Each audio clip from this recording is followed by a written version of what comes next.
আসসালামু আলাইকুম রহমতুল্লাহ। আজকে ছাদ বাগানে বাড়ি 11 আম গাছের আমগুলো কাটবো। বোঝা যায় না আমগুলো পাকছে কিনা, ভিতরে কিন্তু বাড়ি 11 আমগুলো পেকে থাকে। তাই এখন আপনাদেরকে একটু কেটে দেখাবো।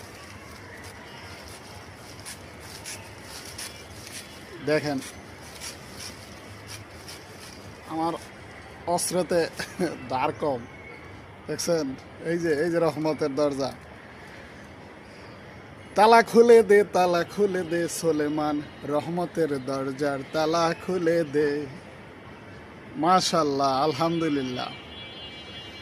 এরকম গাছ পাকা টাটকা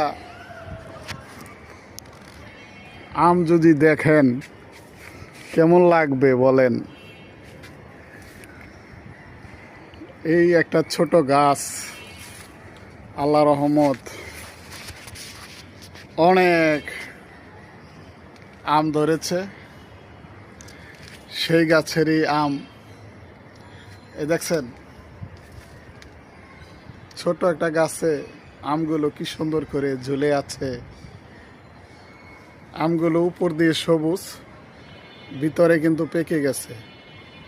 তাই এগুলো বেশি দিন রাখা যায় না, কিছু কালার আসার সাথে সাথেই কেটে ফেলতে হয়, তারপরে খেয়ে ফেলতে হয়।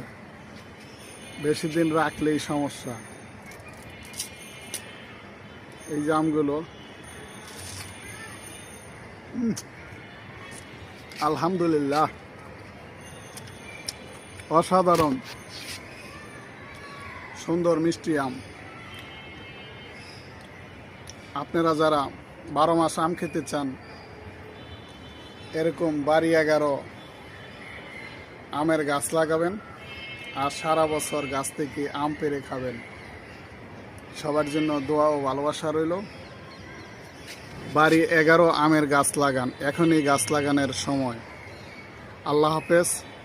আমার ভিডিওটা যদি ভালো লেগে থাকে লাইক কমেন্ট শেয়ার করে দিবেন। সবার জন্য দোয়া ও ভালোবাসা রইল।